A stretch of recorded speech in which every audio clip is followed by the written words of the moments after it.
Hello बच्चों, क्या आपको भी पढ़ते समय डाउट आ रहे हैं? तो बिल्कुल घबराए नहीं, इन सभी का सॉल्यूशन है सिर्फ डाउट नेट पर। आपको जिस भी क्वेश्चन में डाउट आता है उसकी फ़ोटो खींचनी है, क्रॉप करनी है, तुरंत इसका आपको वीडियो सॉल्यूशन मिल जाएगा बिल्कुल फ्री में। आप कहीं भी कभी भी अनलिमिटेड सवाल पूछ सकते हैं।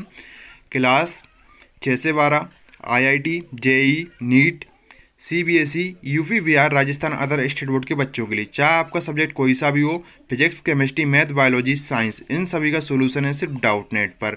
साथ ही डाउट नेट पर चल रही है 9 से 12 की आईआईटी और जेई की ऑनलाइन क्लास। तो इन सभी का हिस्सा बनने के बाद देश के सभी छात्र नंबर 1 रैंक ला रहे हैं। तो आप भी नंबर 1 रैंक लाइए और अभी डाउनलोड कीजिए डाउट नेट ऐप को। नमस्कार दोस्तों, स्वागत है आपका डीएनयू की टीच में। दोस्तों, आपका जो कल पेपर होने वाला है हिंदी का, यानी कि 18 तारीख को आपका जो पेपर होने वाला है हिंदी का आपके, तो आपका जो 80 नंबर का तो आपका पेपर रहेगा।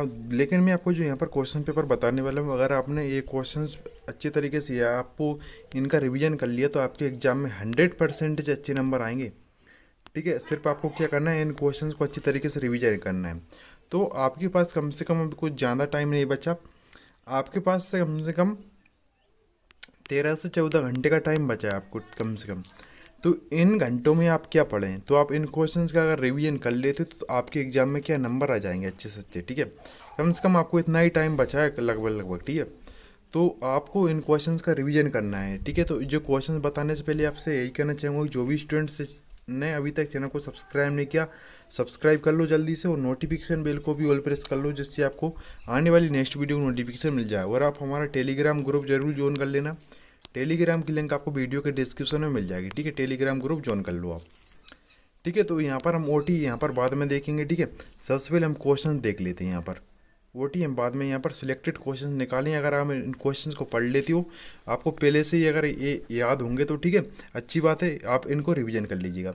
ये कुछ क्वेश्चंस की वीडियो में पहले ही बना चुका हूँ, लेकिन जो भी नए नए स्टूडेंट जुड़े हैं उनके लिए यहाँ पर मैं फिर से बता रहा हूँ कुछ क्वेश्चन। ठीक है, जो स्टूडेंट्स इस चैनल से पहले से जुड़ रहे हैं थोड़ा वेट करिएगा, उनके लिए भी न्यू क्वेश्चन बताए जाएंगे कुछ। ठीक है, यहाँ से आपको क्वेश्चंस 100% बनने वाले हैं, सिर्फ आपको इन क्वेश्चन को अच्छी तरीके से रिवीजन करना है। ठीक है, बहुत सारे क्वेश्चंस आपको एग्जाम में देखने को मिलेंगे यहाँ से। तो आपका पहला, आपको भक्ति काल को हिंदी साहित्य का स्वर्ण युग क्यों कहते हैं, तो आपका एक क्वेश्चन ये है। ठीक है, इसके बाद हमारा है नई कविता की 2 विशेषताएं लिखते हुए 2 कवियों के नाम लिखिए। इसके बाद आपका यहाँ पर नेक्स्ट क्वेश्चन है महाकाव्य किसे कहते हैं, 2 महाकाव्यों के नाम लिखिए। आपको एक याद करना है, आपको ये खंड काव्य किसे कहते हैं, 2 खंड काव्य, आप 2 खंड काव्यों के नाम लिखिए। तो आप यहाँ से इसको कर लीजिएगा। जो सिर्फ आपको क्वेश्चन बताए जा रहे हैं, ठीक है, आप वो करें, और इस वीडियो को जितना ज़्यादा हो सके शेयर कर दो अपने दोस्तों को। ठीक है, क्योंकि आपको इन क्वेश्चंस को अगर आप पढ़ जाते हो तो आपके एग्जाम में बहुत सारे क्वेश्चंस आपको यहाँ से देखने को मिलेंगे। बहुत ही सिलेक्टेड क्वेश्चंस यहाँ पर निकाले हैं। भक्ति काल एवं प्रयोगवाद की 2 विशेषताएं लिखी, तो ये भी आपका क्वेश्चंस काफ़ी इंपॉर्टेंट है, बहुत सभी सिलेक्टेड क्वेश्चंस हैं। ठीक है, इसके बाद छायावाद की कोई 2 विशेषताएं लिखिए, ये है हमारा क्वेश्चन। इसके बाद हमारा वीर रस की परिभाषा उदाहरण सहित लिखिए, तो ये भी काफ़ी मोस्ट क्वेश्चन है। और आपको इसके बाद ओटी ऑब्जेक्टिव टाइप की वीडियो मैं आपको इसी वीडियो में बताऊंगा। ठीक है, नेक्स्ट वीडियो नहीं बताऊंगा मैं आपको। ठीक है, इसी वीडियो में बताऊंगा, क्योंकि आपके पास टाइम नहीं बचा। आप एक वीडियो देख लेते तो आपको पूरा पेपर का काम हो जाएगा। आपको इसी वीडियो में ऑब्जेक्टिव टाइप भी बताऊंगा आपको मैं। इसके बाद यहाँ पर हमारा क्या है, संस्कृति जीवन के लिए आवश्यक क्यों है। सबसे पहले मैं आपको क्वेश्चन बता रहा हूँ। ठीक है, आपको सिर्फ इनको रिवीजन करना है आपको। इसके बाद आपको दोहा छंद की परिभाषा उदाहरण से लिखिए, तो आपको दोहा छंद की परिभाषा याद करना है। शेयर कर दो, लाइक नहीं किया हो तो अभी तक लाइक कर दो। ठीक है, अनुप्रास अलंकार की परिभाषा उदाहरण सहित लिखिए। इसके बाद हमारा क्या है क्वेश्चंस, निबंध शब्द का अर्थ बताते हुए बाबू गुलाब राय के अनुसार निबंध की परिभाषा लिखिए। तो ये काफ़ी मोस्ट इंपॉर्टेंट क्वेश्चन है, इसको आप याद जरूर करना। अगर नहीं किया हो तो आपने पहले से याद कर लिया हो तो इसका रिवीजन कर लीजिए आप। इसके बाद आपको नाटक और एकांकी में अंतर लिखिए, तो आपको ये भी याद करना है क्वेश्चन। ठीक है,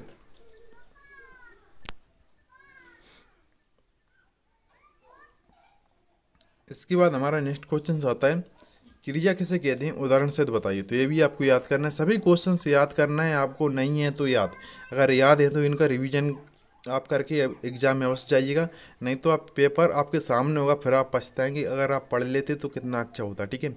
इसलिए बोल रहा हूँ इन क्वेश्चंस का रिवीजन करके ही जाएं आप एग्ज़ाम में, ठीक है। और आपको क्या, कोविड की अपनी गाइडलाइंस वगैरह पढ़ ली हूँ, कम से कम आपको एग्ज़ाम सेंटर से 15 और 20 मिनट पहले कम से कम आपको पहुँच जाना है। आपको ज़्यादा रिस्क नहीं लेना है, ठीक है। ये भी आपको जानकारी ध्यान में रखना है, नहीं आप पढ़ने में व्यस्त रहें, आप सोचेंगे पहुँच जाएंगे हम, ऐसा नहीं है। आप कम से कम एग्ज़ाम सेंटर पे कम से कम आप आधे घंटे पहले एग्जाम में, तो ये आपसे यही करूँगा कम से कम। इसके बाद हमारा क्या, महाकाव्य और खंडकाव्य में अंतर स्पष्ट कीजिए, तो ये भी काफ़ी आपका मोस्ट क्वेश्चन है, और हो सकता है आपको ये क्वेश्चन आपको एग्जाम में देखने को मिल जाए। इसके बाद हमारा ये रस की परिभाषा देते हुए रस के अंगों के नाम लिखिए। इसके बाद हमारा क्वेश्चन है, परशुराम से क्रोध करने पर लक्ष्मण ने धनुष टूट जाने के लिए कौन कौन से तर्क दिए। इसके बाद हमारा क्या है, यहाँ से आपके नंबर कम से कम 4 नंबर पक्के हो जाते हैं, ठीक है। 4 नंबर आपके पक्के हो जाते हैं अगर आप इसको पढ़ लेते हो तो। तुलसीदास, सूरदास और जयशंकर प्रसाद की दो दो रचनाओं के नाम लिखिए। भावपक्ष एवं कला पक्ष भी लिखिए, ठीक है। और आप एक और कर लें, सूर्यकांत त्रिपाठी निराला, ठीक है। यहाँ से अगर आपने इसको भी कर लिया तो आप समझ लो कि हमने ये हमारे नंबर पक्के ही हैं, ठीक है। आप तो ये समझो, ठीक है। यहाँ से आपको क्वेश्चन 100% बनेगा।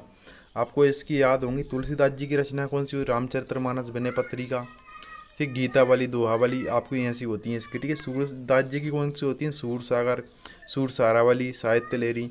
जयशंकर प्रसाद की हो जाएंगी आंसू लेयर, झरना। सूर्यकांत त्रिपाठी निराला जैसे कि आपके नए पत्ते, अनामिका, ठीक है। यहाँ से आपकी इनकी रचनाएं हैं, आप ये याद कर लेना। इसके बाद आपको यहाँ से भी आपको एक क्वेश्चन देखने को मिल जाए, श्रृंगार रस, वीर रस, रोद रस, वात्सल्य रस एवं शांत रस की परिभाषा उदाहरण से लिखिए। तो इतने रस का आपको कोई पढ़ लेना है और इनके उदाहरण भी आपको पढ़ लेना है, ठीक है। और आपको क्या, जितने भी रस हैं आपके, सभी रसों के आपको क्या स्थायी भाव याद करना है। तो आपकी एक कोटि यहाँ से कवर हो जाएगी। स्थायी भाव, सभी रसों के आपके स्थायी भाव याद करना है, ठीक है। स्थायी भाव जरूर याद कर लें, ये आपके ओटी में पूछ लिया जाता है लगभग। पिछले भी जितने भी साल के हमने वर्ल्ड पेपर निकाले उनमें देखा तो कम से कम एक या आपके जितने भी इससे पहले जो भी एग्जाम हुए थे, 1 या 2 नंबर के, यहाँ से 1 नंबर का तो कम से कम स्थायी भाव पूछते हैं। आप एक काफ़ी फेमस है, आपको श्रृंगार रस का कर लें, आप वीर रस का भी कर लें, रोद रस का कर लें, वात्सल्य रस का कर लें, ठीक है।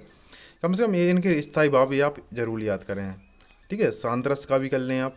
इसके बाद हमारा एक और क्या है, यहाँ पर काफ़ी ये भी, यहाँ से भी आपको नंबर आ सकते हैं। अनुप्रास और उत्प्रेक्षा अलंकार की परिभाषा उदाहरण से लिखिए। तो ये आपको एग्जाम में आपके ऐसा नहीं आएगा, या तो अनुप्रास पूछेंगे, आपके उत्प्रेक्षा अलंकार पूछेंगे, लेकिन मैंने कि दोनों बता रहा हूँ, आप दोनों याद करें यहाँ से, ठीक है। इसके बाद यहाँ पर हम देखें तो यहाँ पर हमारे लिए क्या दिया है क्वेश्चन, ये काफ़ी इंपॉर्टेंट है।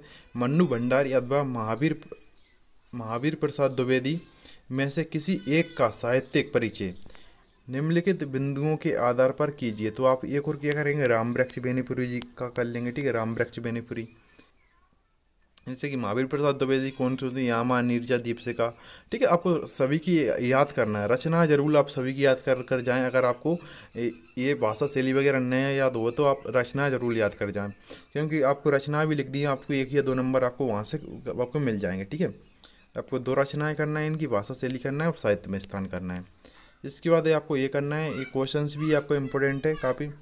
निपात शब्द किसे कहते हैं, स्पष्ट कीजिए, ठीक है। इसके बाद आपको एक क्वेश्चंस करना है, जीवनी एवं आत्मकथा में कोई 2 अंतर लिखिए। 100% पेपर अच्छा जाएगा आपका अगर इनका रिवीजन कर लेते हो तो। आप पूरी व्याकरण में तो आपको बहुत ही कम क्वेश्चन बाहर जाएगा, नहीं पूरी व्याकरण आपकी आएगी, सभी क्वेश्चन यहाँ से फंस जाएंगे। व्याकरण तो इतनी यहाँ पर इतने क्वेश्चन निकाले हैं मैंने सिलेक्टेड, ठीक है।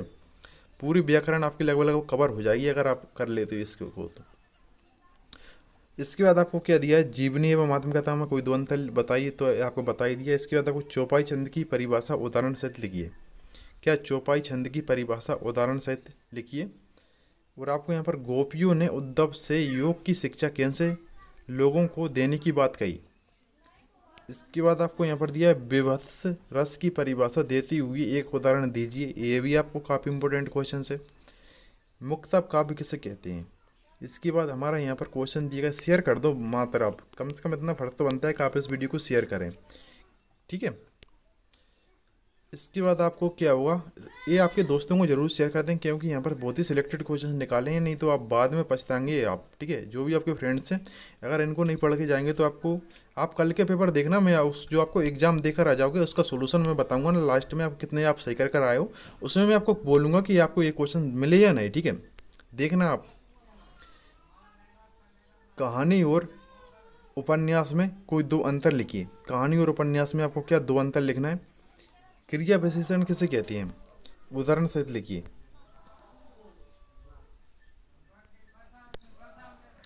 इसके बाद हमारा क्या, स्थायी भाव और संचारी भाव में अंतर बताइए। स्थायी भाव एवं संचारी भाव में अंतर बताइए। ठीक है, ये भी आपको, इसको जरूर नहीं छोड़ना है आपको। ठीक है, माँ ने अपनी बेटी को क्या क्या सीख दी है, ये देखना है। इसके बाद आपको एक काफ़ी फेमस क्वेश्चन है, इसको आपको अच्छी तरीके से करना है, अगर याद नहीं है तो। लक्ष्मण ने वीर योद्धा की क्या क्या विशेषताएं बताई हैं। इसके बाद आपको यहाँ पर देखना है, छंद किसे कहते हैं, इनके कितने प्रकार होती हैं। छंद किसे कहते हैं, इनके कितने प्रकार होते हैं। इसके बाद हमारा है अलंकार की परिभाषा लिखिए एवं उसके भेद बताइए, तो ये याद करना है आपको। इसके बाद हमारे लिए क्या दिया है, पीताम्बरधारी श्री कृष्ण के सौंदर्य का वर्णन कीजिए, तो ये आपको याद करना है। इसके बाद श्री कृष्ण को 16 कलाओं का अवतार क्यों कहा जाता है। ठीक है, ये करना है। लेकिन आपको कुछ सिलेबस चेंज हो गया एक, लेकिन फिर भी आपसे कहूँगा, एक आपको क्वेश्चन था बहुत ही फेमस क्वेश्चन, कुब्जा कौन थी। ठीक है, आप पढ़ जाइएगा उसको भी, से आपको सिलेबस चेंज हो चुका है। अगर आपका एक ही दो क्वेश्चन अलग से दे देती हैं, ठीक है, तो आप कर लीजिएगा वो बेन से आप। और आप करना है एक गीति का छंद, गीति का छंद की परिभाषा उदाहरण से लिखिए। ठीक है, जैसे कि, और आपको हरी गीति का छंद की परिभाषा उदाहरण से लिखिए। तो बिल काफ़ी आपको एक दो बार पढ़ोगे उदाहरण आपको आ जाएंगे, जैसे कि हे प्रभु आनंददाता ज्ञान हमको दीजिए, काफ़ी अच्छा है। आप एक दो बार पढ़ोगे याद आ जाएगा। यहाँ पर हम क्या, कुछ हम लेखन देख लेते हैं, यानी पत्र देख लेते हैं। ठीक है, जो इम्पोर्टेंट रहेगा उसको मैं बताऊँगा, इसको आपको अच्छी तरीके से पढ़ना है और नहीं वैसे पढ़ के जाना है। तो आपको वार्षिक तैयारी की जानकारी देते हुए अपने पिताजी को पत्र लिखिए, तो इसको आपको सिर्फ पढ़ के जाना है। ठीक है, इसको आपको यहाँ पर पढ़कर जाना है अच्छी तरीके से। इसके बाद अपने बड़े भाई को पत्र लिखिए और उन्हें बताइए कि गर्मी की छुट्टियाँ किस प्रकार व्यतीत करना चाहते हैं, तो इसको भी सिर्फ आपको पढ़ के जाना है। ठीक है, रिस्क आपको, क्योंकि एग्जाम में आपको रिस्क नहीं लेना है। ठीक है, आप बाद में सोचते हैं कि थोड़ा बहुत पढ़, अगर आप इनको थोड़ा बहुत पढ़ गए, अगर आपका थोड़ा पेपर टफ पेपर आया तो आप इनमें से क्या आपको कर सकते हो। ठीक है, ये आपको करके अच्छी तरीके से करना है। ठीक है, ये आपका पूछ लिया जाता है।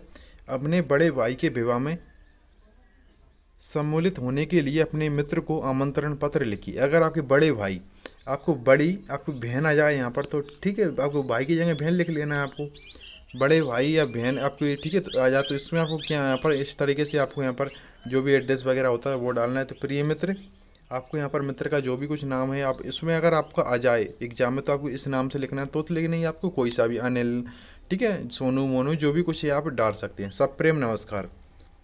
शुभ समाचार यह है कि मेरे बड़े भाई श्री सुरेश कुमार का शुभ विवाह दिनांक 24 जनवरी, आपको जो भी डेट हो यहाँ पर डाल सकते हैं। आपका नाम जो भी किसी नाम से लिखना चाहते हैं आप डाल सकते हैं। अगर आप एग्जाम में नाम नहीं आया तो आप कोई सा भी नाम डाल सकते हैं। ठीक है, को होना निश्चित हुआ है। तुम तो जानते ही हो कि ऐसे शुभ अवसर पर तुम्हारा आगमन मेरे लिए कितना सुखद और आनंददायक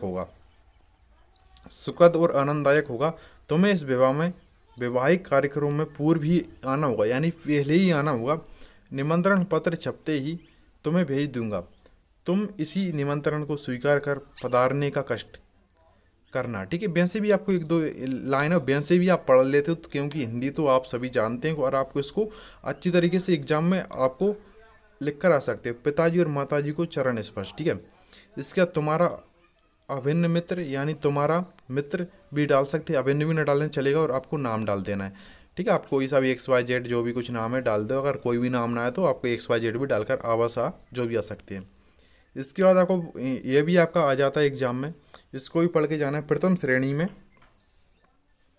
उत्तीर्ण होने पर अपने मित्र को बधाई पत्र। सिर्फ आपको एंड तक इस वीडियो को पूरा वॉच करना है, वीडियो को स्किप भी मत करो आप। तो कम से कम थोड़ा बहुत टाइम और लगेगा आपको, ठीक है। आपको थोड़ा और बता देता हूँ मैं आपको, क्योंकि पेपर में आपको यहीं से बनने वाला है आपका पेपर। तो इसमें आप प्रथम श्रेणी में उत्तीर्ण होने पर अपने मित्र को बधाई पत्र, अब जो मैंने आपको इससे पहले बताई दिया, अगर आपको बहन की शादी का याद तो भी आपको ऐसा ही लिखना है। तो प्रिय प्रिय संजय, सहिष्णे राहुल के पत्र से पता चला कि तुमने कक्षा 10वीं की परीक्षा प्रथम श्रेणी में उत्तीर्ण कर ली है, यानी पास कर लिए। ये समाचार पढ़ते ही मेरा हृदय प्रशंसा से भर उठा। इस सफलता के लिए मेरी हार्दिक बधाई। ईश्वर तुम्हें और अधिक सफलता प्रदान करें। तुम जीवन की हर परीक्षा में सफल हो। अन्य समाचार लिखना, ठीक है। अपने माताजी पिताजी को मेरा चरण स्पर्श कहना। तुम्हारा मित्र रमन, ठीक है। ये आपका हो जाएगा। इसके बाद आपको क्या, तुम कई दिन से आज सोचते थे, मुझे लगता है कि तुम घर से काम व्यस्त रहती हो, ठीक है। ये आपको कर लेना है यहाँ पर, ठीक है।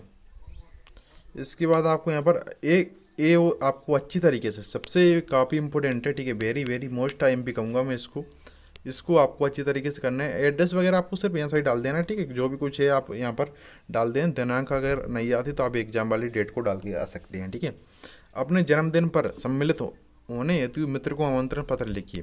ये काफ़ी इंपॉर्टेंट है, इसको आपको जरूर याद करना है। प्रिय मित्र अंकुश, सप्रेम हृदय स्पर्श, ठीक है। जो भी अगर आपका ऐसा ही लिखा जाए फिर अपनी मर्जी से नाम डाल के आ सकते हैं आप, ठीक है। जो भी कुछ आपका नाम है, आपके फ्रेंड वगैरह जो भी कुछ है, आप किसी के नाम पर लिख कर आ सकते हैं। सप्रेम सहृदय स्पर्श, तुम्हें सूचित करते हुए मुझे प्रशंसा हो रही है कि मेरे पिताजी ने इस बार जन्मदिन उल्लास के साथ मनाने का निश्चय किया। तुम्हारे बिना यह उत्सव अधूरा ही रहेगा, अतः तुम्हें 12 अक्टूबर को इस समारोह में सम्मिलित होने के लिए अवश्य आना है। एक दिन पहले आ जाओगे तो मुझे अच्छा लगेगा।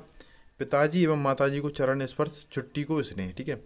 छुटकी को स्नेह, यानी जो भी छोटी आपकी बहन वगैरह उसको स्नेह यानी प्यार वाला दुलार, ठीक है। इसके बाद आप औपचारिक पत्र में यहाँ पर देखेंगे तो अपने शुल्क मुक्ति, तो ये भी काफ़ी इंपॉर्टेंट है और एग्जाम में कई बार पूछी गई है, इस बार ये आपकी आ सकती है, ठीक है। तो आपको क्या है, अपने विद्यालय के प्राचार्य को शुल्क मुक्ति के लिए आवेदन पत्र लिखिए, यानी आपकी फीस की माफी के लिए, ठीक है। औपचारिक पत्र है आपको, तो आपका अदबा करके ऐसा भी आ जाता है। अपने प्राचार्य को आवेदन पत्र लिखिए जिसमें अपनी गरीबी का कारण दर्शाते हुए परीक्षा शुल्क से मुक्ति का निवेदन किया गया हो। इसके बाद आपको कैसा लिखना है, श्रीमान प्राचार्य महोदय, शासकीय उच्चतर माध्यमिक विद्यालय बिलासपुर, इसमें नहीं दिया। अगर आपका स्कूल ऐसा कुछ आए नाम वगैरह नहीं दे तो आप अपने स्कूल का भी नाम डाल के आ सकते हैं। विषय हमारे क्या सब्जेक्ट शाला शुल्क एवं परीक्षा शुल्क से मुक्ति के संबंध में। मान्यवर, सविनय निवेदन है कि मैं आपके विद्यालय में कक्षा 10वीं का छात्र हूँ। मेरे पिताजी एक स्थान पर प्राइवेट नौकरी करते हैं। उनकी मासिक आय अत्यंत सीमित है, यानी आपको जो भी बीच की है, ठीक है। इसमें इतने कम वेतन से परिवार की रोजी रोटी की समस्या भी कठिनाई से हल हो पाती है। पिताजी के पास पैसे की कमी होने के कारण मैं अपनी शाला शुल्क देने में असमर्थ हूँ, अतः आपसे हाथ जोड़कर प्रार्थना है कि आप मेरी इन परिस्थितियों को दृष्टि पथ में रखती हुई शाला शुल्क तथा परीक्षा शुल्क से मुक्त करने की कृपया करें, ठीक है। इस विषय में जो भी शाला के नियम है वह मुझे स्वीकार हैं। कृपया इस कृपा के लिए मैं आपका आजीवन आभारी रहूँगा। दिनांक डाल दिए आप यहाँ पर, ठीक है। प्रार्थी आपका जो नाम है डाल दें, आवासा, ठीक है। कक्षा आप 10th भी आप। इसके बाद आपको यहाँ पर ये भी इम्पोर्टेंट है, कई बार पूछी गई, इस बार भी हो सकती है, इसको भी आपको पढ़ के जाना है। अपने प्राचार्य को शाला छोड़ने पर स्थानांतरण प्रमाण पत्र TC देने हेतु आवेदन पत्र लिखिए। तो आपको सेवा में आपकी एक लाइन की वैसे भी याद रहेगा, एक बार पढ़ लोगे तो आप। सेवा में श्रीमान प्राचार्य महोदय, शासकीय उच्चतर माध्यमिक विद्यालय ग्वालियर डाला है, यहाँ पर आप अपने स्कूल का नाम डाल सकते हैं। बार बार बोल रहा हूँ, अगर आपकी ऊपर नाम लिखा ना आए तो, ठीक है। महोदय, सविनय निवेदन है कि प्रार्थी ने आपके विद्यालय से कक्षा, यानी आपको ऐसा भी लिख सकते, सविनय निवेदन है कि मैं आपके विद्यालय से कक्षा 9 की परीक्षा उत्तम अंक लेकर उत्तीर्ण की है।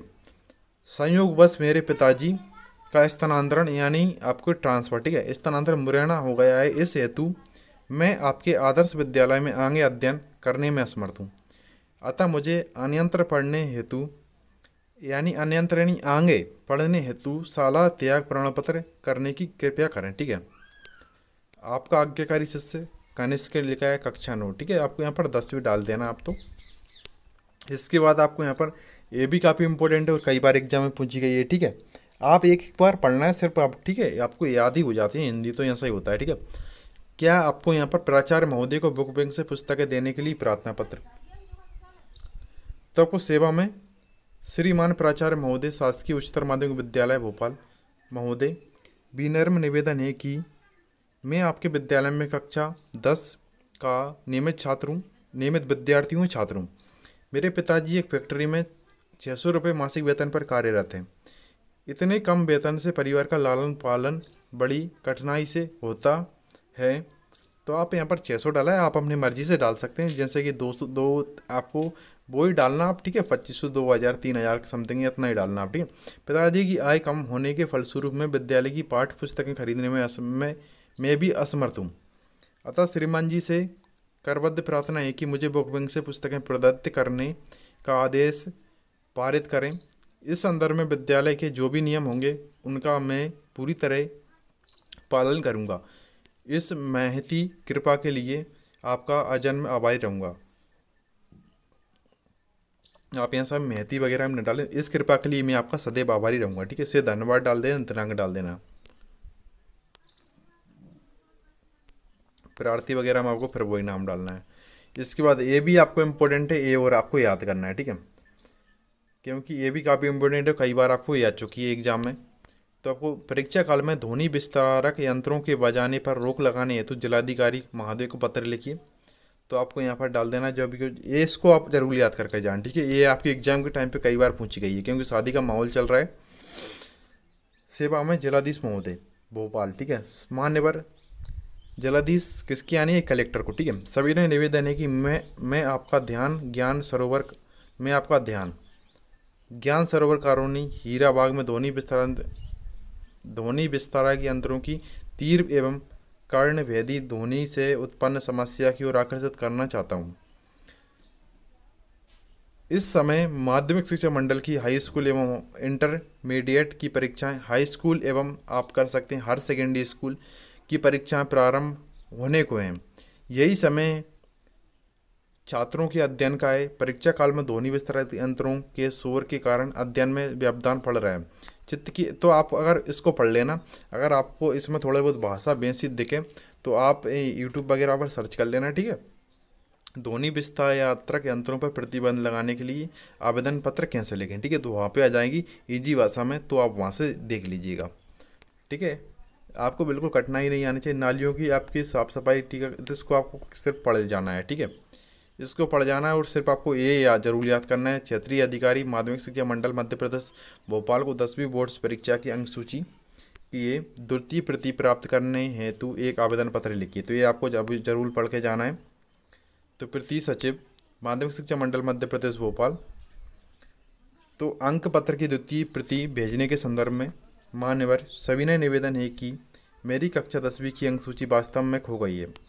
मैंने ये परीक्षा सन 2007 में दी थी, तो आपको डिटेल्स वगैरह बताना पड़ेगी। कृपया मुझे अंक सूची की द्वितीय प्रति भेजने की कृपा करें। इसके लिए निश्चित शुल्क 50, आपको बैंक ड्राफ्ट से नंबर, आपको यहाँ पर नंबर बताया 48902, आपसे नाम से प्रेषित कर रहा हूँ। आपको नाम दिया है, पिता का नाम, परीक्षा केंद्र, परीक्षा क्रमांक, अनुक्रमांक और आपको पूरा पता और संलग्न बैंक ड्राफ्ट्स, ठीक है, आपको प्रार्थी यहाँ पर डाल दिया है। इसके बाद आपको यहाँ पर निबंध आ जाते हैं कि निबंध आपको कौन कौन से कर जाना है। आपको कोविड-19 का 100% करना है, स्वच्छ भारत अभियान का, बेरोजगारी समस्या, विज्ञान वरदानियाँ, तो आपको महंगाई समस्या, तो आप कम से कम कोविड-19 और आपको विज्ञान या वरदान का आप ये तो पढ़ जाएँ, ठीक है। स्वच्छ भारत अभियान 3 तो आप कम से कम पढ़ के ही जाएँ एग्जाम में, ठीक है। इसके बाद आपके यहाँ पर कुछ, ठीक है, ऊपर से ही मैं स्टार्ट करता हूँ। कुछ आप ओटी देख लीजिए, आप इन ओटी को भी आप पढ़ जाएँ, काफ़ी इंपॉर्टेंट है वैसे। अब तो रसात्मकम वाक्यम काव्यम परिभाषा किसकी है, तो भामे की, दंडी की, विश्वनाथ की, तो इसमें विश्वनाथ की आपको सही उत्तर रहेगा कि आपका आया रसात्मकम वाक्यम काव्यम परिभाषा किसकी है, तो विश्वनाथ की आपको उत्तर रहेगा। आजीवन में कौन सा समास है, तो इसमें आपको कर लेना है यहाँ पर आपका अव्ययी भाव समास है, ठीक है। इसके बाद आपको एक से अधिक अर्थ व्यक्त करने वाले शब्द क्या कहलाते हैं, तो ये आपके कहलाते हैं अनेकार्थी शब्द कहलाती हैं। सूरदास के पदों की भाषा है कौन सी, अवधि है, ठीक है। इसके बाद अनुशासन में कौन सा उपसर्ग है, तो इसमें आपको उपसर्ग है अनु। इसके बाद किस समास में दोनों पद प्रधान होती हैं, तो ये होती हैं द्वंद्व समास में। किस में होती हैं? द्वंद्व समास में। और भी ओटी आप पढ़ लें, ठीक है।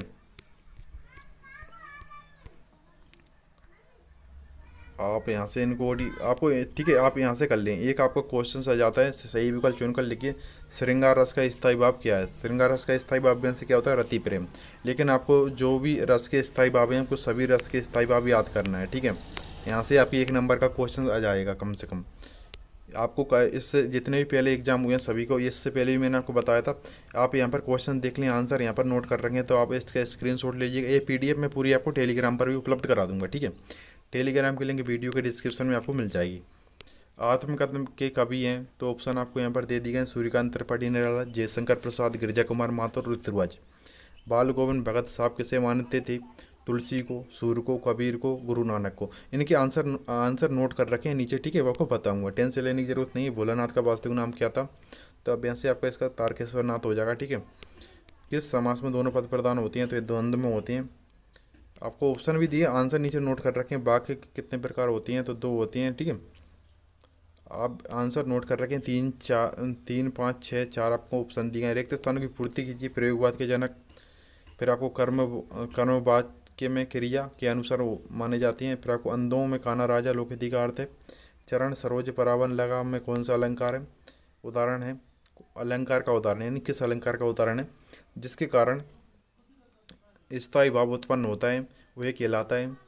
फिर कैसे जाऊँ मधुर चांदनी रातों को, तो आपको ये दिया है। फिर आपको सही जोड़ी बनाइए, ये दिए गई। छाया मत छूना, मैं क्यों लिखता हूँ, माता का आंचल, साहित्य में रुचि पैदा की, स्त्री शिक्षा से, बाल गोविंद भगत, अज्ञे, शीला अग्रवाल ने, मर मन होगा दुख दूना, रामवृक्ष बेनीपुरी, यशपाल। आपको एक तरफ आपको ये मेल कर लेना है, ठीक है। आंसर नोट कर रखें, आपको मेल भी नहीं करना पड़ेगा, मैच नहीं करना पड़ेगा इसको। यशपाल, देश का गौरव बढ़ेगा, शिव पूजन सराय और मन्नू भंडारी। आप इनको और पढ़ लीजिए, ठीक है। आंसर देखो, यहाँ पर आंसर नोट कर रखे हैं, ठीक है। आपको देखने को मिलेंगे ये आपको सभी आंसर, ठीक है। तो आप यहाँ से इसको सही कर लीजिएगा। ये आप और देख सकते हैं यहाँ पर। निम्न प्रश्नों के उत्तर एक वाक्य में दीजिए। तो आपको नाक किसकी घोतक है? कड़वी ककड़ी का साग क्या लगता है? नेताजी की मूर्ति पर सरकंडे का चश्मा किसने लगाया था? काव्य की शोभा बढ़ाने वाले धर्म यथार्थ कहलाती हैं। हाथ मलना का क्या अर्थ है? छायावाद के जनक माने जाते हैं। यथाशक्ति में कौन सा समास है? सत्तासत देखेंगे, श्री कृष्ण ने गोपियों के पास उद्धव को भेजा था। बाल गोविंद भगत गृहस्थ नहीं थे। मानव संस्कृति अविभाज्य है। भोलानाथ पिताजी के साथ जानदा रहता था। अस्थिर मनोविकार स्थायी भाव कहलाते हैं। सप्तऋषि में कर्मधारय समास है। इसके बाद आप यहाँ पर पूरे इनके आंसर देख लीजिएगा, ठीक है। आंसर आप स्क्रीनशॉट इसका ले लें। सत्य आपके यहाँ पर दे दिए गए हैं, ठीक है। आपको पहला सत्य, दूसरा सत्य, तीसरा आपको चौथा सत्य, फिर 5वां असत्य और 6वां सत्य। और आपके प्रश्न नंबर 1 के आंसर रहे, 2 के, 3 के और 4 के, ठीक है। सभी के आंसर आपको यहाँ पर देखने को मिलेंगे। इसके बाद आपको यहाँ पर ओपीए के अनुसार, ठीक है। तो आप आंसर कुछ क्वेश्चन यहाँ पर रिपीट होकर तो आएंगे, लेकिन आप इनका भी स्क्रीनशॉट ले लें, ठीक है। पूरा आप यहाँ से स्क्रीनशॉट इनके लेते चलें, ठीक है। कुछ क्वेश्चंस आपको जो भी मैंने बताया वही मिलेंगे, ठीक है। आप लेकिन इनको भी आप यहाँ पर एक बार देख लें, ठीक है। कुछ क्वेश्चंस और बता देता हूँ, आप इनको भी कर लें। तो आपके लिए कुछ OTA रही, तो आप इनको भी अच्छी तरीके से पढ़ लें, ठीक है। तो रिक्त स्थान में सही विकल्प शब्द चुनकर लिखिए। सूरदास धारा के कवि हैं। प्रेस के बाद आपको ऑप्शन दिया, कृष्ण भक्ति, राम भक्ति, वीर रस का स्थायी भाव, करुणा और उत्साह। उत्साह अमरकंटक की केंद्रीय सत्ता है, तो गंगा और नर्मदा। इसके बाद आपको यहाँ पर दिया गया, मीठे फल का आनंद ले रहा है, तो गूंगा व्यक्ति, अंधा व्यक्ति। ई बालक खिलौना मांग रहे हैं, तो रामचंद्र और बालकृष्ण। महर्षि वेदव्यास ने रचना की थी, तो आपको महाभारत। और आपको यहाँ पर दिया है रंचरी चित्रम, ठीक है। स्वामी राम तीर्थ गए थे जापान और विलायत, तो आपको ये भी पढ़ना है, ठीक है। तो आपको सही जोड़ी यहाँ पर देख लीजिएगा ये, ठीक है। राग सोरटा आपको 1 में यहाँ पर दिए, विनय पत्रिका, जल्दी उठन, रोद्रस, नेताजी और आपको त्रस्त दरा। इसके बाद नगर पालिका द्वारा दुखों से पीड़ित, सूरदास, उत्साह, मीराबाई, क्रोध। और आपको यहाँ पर दिए गए तुलसीदास। तो इनकी आपको मैच स्वयं करना है, इसको आप देख लीजिएगा आंसर, ठीक है। निम्न प्रश्नों के उत्तर एक शब्द एक वाक्य में दीजिए। तो आपको काप की शोभा बढ़ाने वाले तब सदविकल्प, कुछ रिपीट आपको क्वेश्चन यहाँ पर देखने को मिलेंगे, लेकिन आपको जो भी यहाँ पर अलग से आप उनको भी एक बार पढ़ लें। यथाशक्ति में समास है। नेताजी की मूर्ति कितनी ऊंची थी। कहानी उपन्यास की अपेक्षा है। उपन्यास करने वाला क्या कहलाता है। चौपाई छंद में कुल कितनी मात्रा होती हैं। इसके बाद आपका वही है। फिर आपको यहाँ पर कुछ क्वेश्चन आपको यहाँ पर दिए गए हैं, तो आपको इनको भी देख लें। छायावाद भी आपको ये आपका अलग से है। पायो नाम चारु चिंतामणि से कवि का क्या आशय है।